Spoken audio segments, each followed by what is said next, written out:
they're not going to agree with what you have to say. He says, but preach anyhow. All right.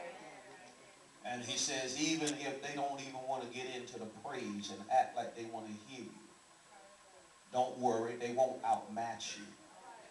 Because I'm going to give you exactly what you need to empower every spirit that comes against you. Be not afraid, for I am with you. But when we look at this text, the theologian says that Jeremiah was preaching, he had 12 sermons that are listed here. This is sermon number 6, catches it midway. This text shows that Jeremiah is living out what God had already told him.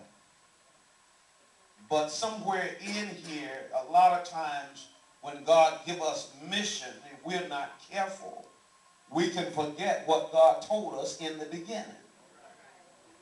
Because we could almost say, I know what you told me, but I didn't think this is what I had to go through. Now, I know I'm not talking about you all. I just chose this to preach.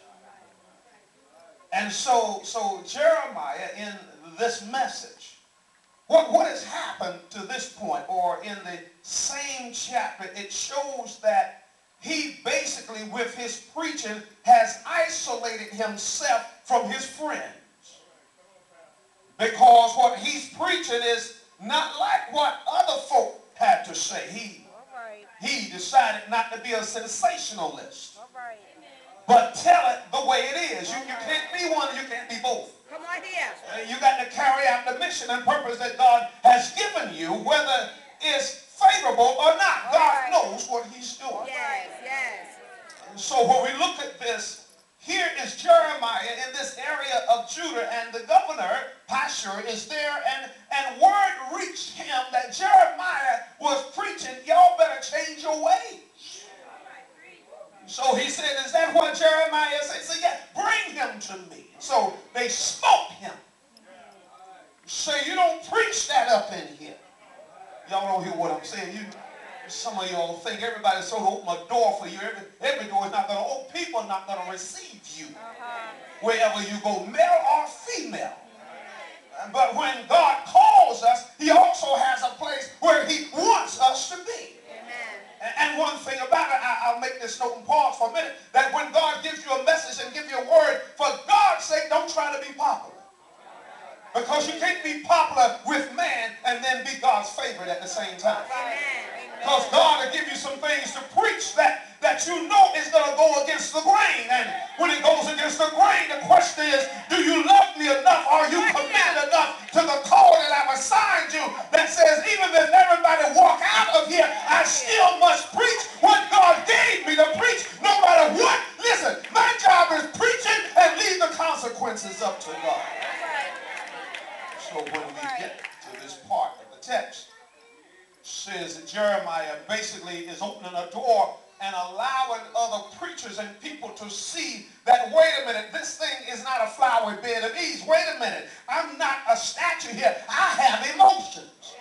And sometimes when I'm rejected, I feel that stuff.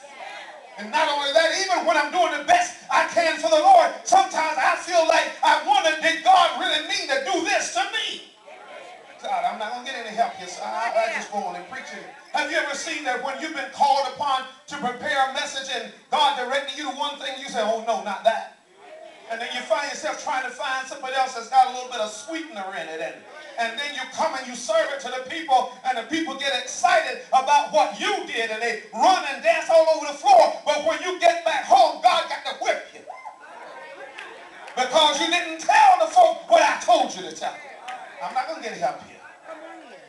I know I'm not talking about you, but act like you with it since you're not involved in it. Get with me in the program. In fact, if y'all act a little sleepy, I'm going to stay here a little longer. So you might as well just go on and fake it and get with it.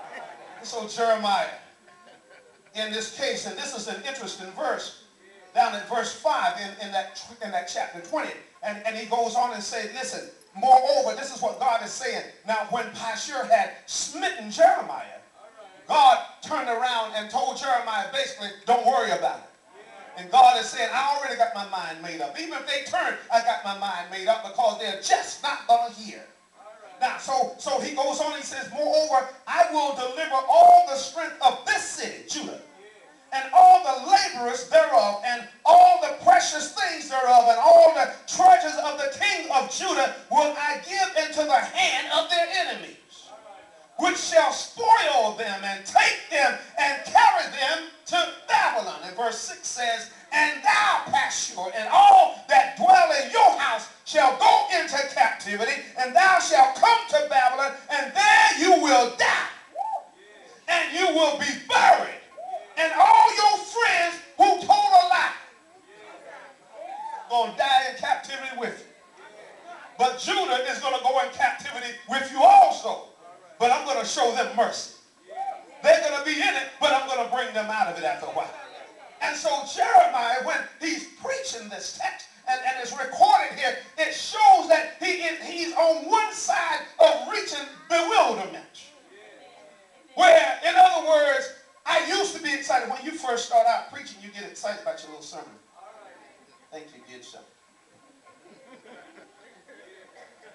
Give you about a year, you done ran out of stuff. Then you look at TV and copy what other folks saying. No, that ain't what God told you. Y'all not helping. And then the pastor left to preach all he can, and we still sitting on him. Oh, I meant to get away from that. So Jeremiah said, I've reached some discouragement. Those that used to encourage me begin to doze off on me now. And they don't want to give me the support like they used to. In fact, they tired of hearing what I have to say. Because all of the sensationalism and the thrill has left the message. Now we're left to deal with bare facts. We're no longer playing around. We're telling you what thus saith the Lord. And it's almost like take it or leave it, but we don't want to say that. And so he said, so since I am preaching, he says, you know, I'm just going to say it. God, in other words, Lord, can I vent for a minute? Yeah, go ahead. Well, I want to tell you, you deceived me. I want to tell you, you set me up real good. Go on, boy, go on and talk. Yeah, and another thing, I got to tell you that I thought I was stronger than you, but you overpowered me. And to the point that I don't know what to do in my situation, because when I say a word, the people don't even want to hear it anymore. And so now I feel like you kind of left me out there. So I did some research and I wanted to understand why Jeremiah felt that way. And what he is saying is, listen, see, a lot of us when we preach and look for immediate results. We look for immediacy when we preach our word, and we tell people that are in whatever you may call it, they're in sadness and they're in sickness. Look up, God gonna bless you tomorrow. Or when the day breaks, God, you watch God, and God, he's gonna turn things around, and we jump and we shout off that, and then the next day ain't nothing turned around. And then we tell people weeping may endure for a night, but joy will come in the morning. And some think joy is supposed to show up tomorrow morning. 6 months have come past and ain't no joy showing up yet.